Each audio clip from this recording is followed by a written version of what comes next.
क्या होता है? ऊपर आ जाता है, माने नीचे से एक बल लगता है। ठीक है।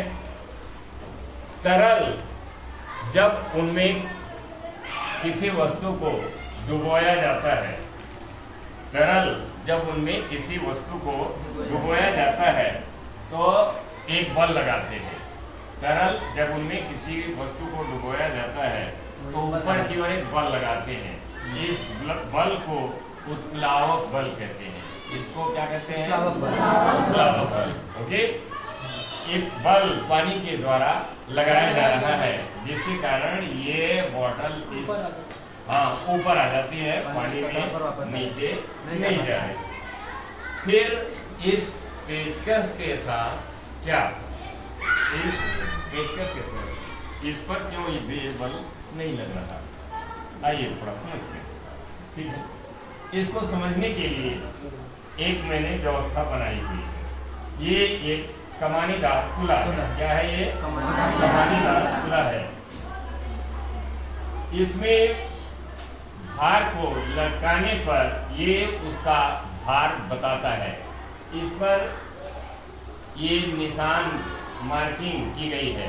ठीक है। ये ग्राम में है और ये 0 से लेकर के 250 ग्राम माने 1 पाव तक का ये भार बता देगा, है ना। ये यहाँ पर ये संकेतक है, इधर वाला संकेतक है जो ये बताता है वस्तु का भार। ठीक है। वस्तु का ये भार इतना अगर नीचे ये सरकता है तो वस्तु कितनी है? 50। कितनी है? 50 ग्राम उसका वजन है। और इतना पर है तो 60 ग्राम और इतना पर है तो 70 ग्राम। क्लियर है? आप लोगों ने भी देखा?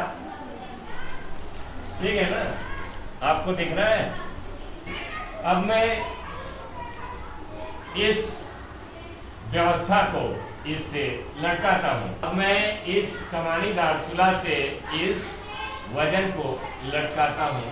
देखिए क्या होता है। 50 ग्राम इसका वजन है। 50 ग्राम इसका वजन है। 50 ग्राम इसका वजन है। ठीक है। मैं थोड़ा पानी इसमें लेता हूँ और इसमें निशान लगा हुआ है। रेशमा जी बताइए कितने तक निशान तक पानी भरा हुआ है? 100 से ज्यादा है तो थोड़ा सा पानी इसको कम कर दीजिए इसमें, ताकि ठीक 100 हो जाए। कम हो गया तो आप ऐसे अब देखिए अधिक हो गया। ठीक है, कोई बात नहीं। हाँ, ड्रॉपर से निकाल लीजिए। अब देखिए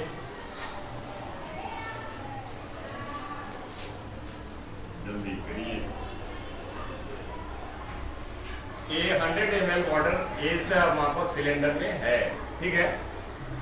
अब इस मापक सिलेंडर में मैं इस अपनी व्यवस्था को डालता हूँ। ऊपर आप कमानीदार तुला की ओर देखिएगा और आप जूम करके यहाँ इस पाठ्यांक को दिखाइएगा। जैसे ही अब मैं इस मापक सिलेंडर के तरल यहाँ पानी है ना। मापक सिलेंडर के में कौन सा तरल है? पानी है। ठीक है। अब क्या हो रहा है? जैसे ही मैं इस तरल में माने पानी में डालता हूँ, हमारा संकेतक ऊपर आने लगता है। माने जब किसी तरल में द्रव को आंशिक या पूर्ण रूप से डुबोया जाता है, किसी तरल में जब किसी तरल में किसी वस्तु को आंशिक या पूर्ण रूप से डुबोया जाता है तो उसके भार में कमी हो जाती है। उसके भार में कमी हो जाती है और आप देखते हैं भार में कमी होती है तो इसका मतलब कि पानी का तल ऊपर होगा। भार में यह कमी इस डुबोए गए वस्तु के आयतन के बराबर होती है। यही है आर्किमिडीज का सिद्धांत। क्या है? आर्किमिडीज का सिद्धांत, जो आप वहां देख रहे हैं बोर्ड पर लिखा हुआ। ठीक है। अब यहाँ पर एक वेट है। अब मैं इस वेट को भी इसी पानी में डुबोता हूँ, देखिएगा और क्या होता है। आप संकेतक की ओर निगाह बना के रखिएगा, ठीक है ना। अभी कितना कमी आई है? 50 ग्राम था ये, तो इसका 20 ग्राम कम हो गया। 20 ग्राम लगभग कम, 30 का है, 30 ग्राम कम हो गया। 30 ग्राम से भी ज्यादा, लगभग ये 25 पे है सर। 33 ग्राम कम हो गया है ना। अब और मैं इसको द्रव में डालता हूँ। अब क्या हो गया? लगभग ये 10 ग्राम बचा हुआ है ना। माने 40 ग्राम कम हो गया। माने तरल में वस्तुओं को डुबोने पर उनके भार में कमी हो जाती है, और भार में यह कमी उनके द्वारा हटाए गए द्रव के आयतन के बराबर होती है ना। भार में यह कमी उनके द्वारा हटाए गए द्रव के आयतन के बराबर होती है। इस आयतन को भी आप माप सकते हैं, जितना द्रव का तल बढ़ा हुआ है। पहले आपने देखा था कि 100 पर था वो द्रव, और आप इसको मेजर करके, नाप करके ये देख सकते हैं। वस्तुएं तब तैरती क्यों है ना? तैरती इसलिए हैं क्योंकि ये हटाए गए द्रव का भार इससे क्या होता है? कम होता है, इसलिए वस्तु डूब जाती है। हटाए गए द्रव का भार इस वस्तु के भार से कम होता है तो वस्तु डूब जाती है, और हटाए गए द्रव का भार इसके भार से ज्यादा होता है तो वस्तु नहीं डूबती है। हटाए गए द्रव का भार इस वस्तु के भार से ज्यादा होता है तो वस्तु तैरती है, डूबती नहीं है ना। ये तैरती है और उस पर ये उत्प्लावक बल लगता है। क्या लगता है? उत्प्लावक बल। ठीक है, आइए कुछ और हम देखते हैं आगे की ओर। आप देख पा रहे हैं इसमें 3 क्वथन नलियां मैंने डाली हुई हैं, और इसमें 3 रंग के धागे भी बांधे हुए हैं, एक पीला, एक नीला और एक नारंगी। ठीक है, इसमें से आप देख रहे हैं कि नारंगी रंग की जो क्वथन नलिका है ये तैर रही है, और बाकी 2 क्वथन नलियां इसमें डूबी हुई है ना। अब देखिए क्या होता है।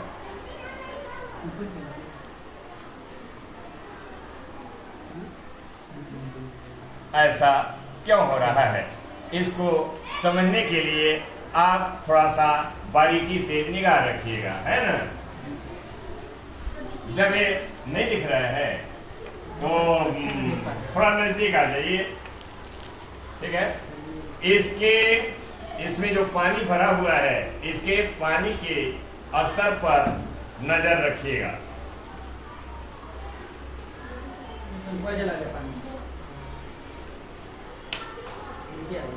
जब ये नीचे जाता है तो इसमें जो हवा भरी हुई है वो थोड़ी सी कम होती है और पानी इसमें घुस जाता है।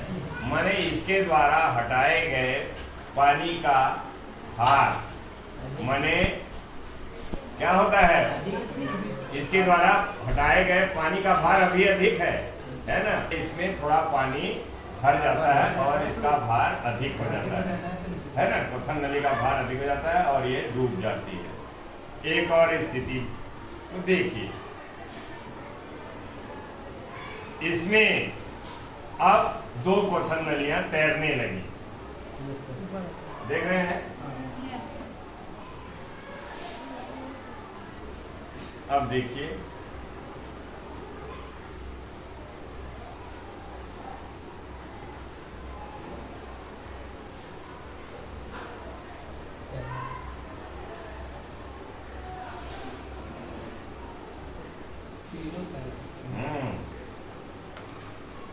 इसमें 2 चीजें हैं। देखिए आप ऊपर में देख रहे हैं कि पानी यहाँ तक भरा हुआ है और इसमें जगह कहाँ तक है, ऊपर तक है। माने थोड़ी सी जगह खाली है। खाली है इसका मतलब कि इसमें हवा है। ठीक है, जब मैं इसको बगल से साइड से थोड़ा दबाता हूँ तो क्या होता है, इस बोतल का आयतन बढ़ जाता है। इस बोतल का आयतन क्या होता है, बढ़ जाता है। जब आयतन बढ़ेगा तो स्वाभाविक है कि इसमें जो हवा है वो फैलेगी, उसका भी आयतन बढ़ेगा। हवा फैलती है तो यहाँ कम दाब का क्षेत्र बनता है। तो क्या होता है कि इन जो परख नलियों में हवा भरी हुई है वो निकलने की कोशिश करती है। क्या करती है, निकलने की कोशिश, वो दाब डालती है। इसमें जो पानी भरा हुआ है वो हल्का सा पानी बाहर आ जाता है, तो ये दोनों परख नलियाँ हल्की हो जाती हैं थोड़ी सी, है ना। जो नीचे भी थी एक तो ये थोड़ी हल्की हो जाती है और ये ऊपरी सतह में आ जाती है, क्योंकि इस समय इसके द्वारा हटाए गए पानी का भार, इसके द्वारा हटाए गए पानी का भार अधिक हो जाता है। इसके द्वारा हटाए गए पानी का भार ज्यादा हो जा रहा है, जिसके कारण ये तैर रही है ना। कम हो जाएगा तो ये डूब जाएगा। हाँ, इसका भार जब अधिक हो जाएगा तो ये क्या करेगी, डूब जाएगी। डूब जाएगी। अभी जैसे पानी इसमें मैंने छोड़ दिया, दाब सामान्य हो गया, माने पानी का स्तर हल्का सा बढ़ गया इसमें, तो इसके द्वारा हटाए गए पानी का भार कम हो गया, है ना। इसके द्वारा हटाए गए पानी का भार कम हो गया, इसका भार ज्यादा हो गया, तो ये डूब गया। और एक और स्थिति बनती है, जब मैं ऐसे इसको दबाता हूँ तो इस यहाँ इसका आयतन कम होता है। इसका आयतन क्या होता है, कम होता है, तो ये हवा पर दाब पड़ता है। हवा पर दाब पड़ता है तो क्या होता है कि इस परख नली में पानी और बढ़ जाता है, भर जाता है। इस परख नली में क्या होता है, पानी और भरता है, बढ़ता है, और बढ़ने से फिर इसका वजन अधिक हो जाता है, इसका भार अधिक हो जाता है, इसलिए पानी में डूब जाता है। इसलिए ये पानी में नीचे डूब जाता है। तो तैरने के लिए क्या जरूरी है कि वो हटाए गए जल से, उस वस्तु के द्वारा हटाए गए जल का भार क्या होना चाहिए, कम होना चाहिए। हटाए गए जल का भार ज्यादा होना चाहिए, इस वस्तु का भार कम होना चाहिए। हटाए गए जल का भार कम होना चाहिए या अधिक होना चाहिए, और वस्तु का भार कम होना चाहिए। माने तैरने के लिए क्या जरूरी है, हटाए गए जल का भार कम होना चाहिए, अधिक होना चाहिए, अधिक। हाँ, हटाए गए जल का भार क्या होना चाहिए, अधिक होना चाहिए, और इस वस्तु का भार क्या होना चाहिए, होना चाहिए। चलिए, तो आज इतना ही। हम भी कभी कभी कंफ्यूज हो जाते हैं भाई। Thank you.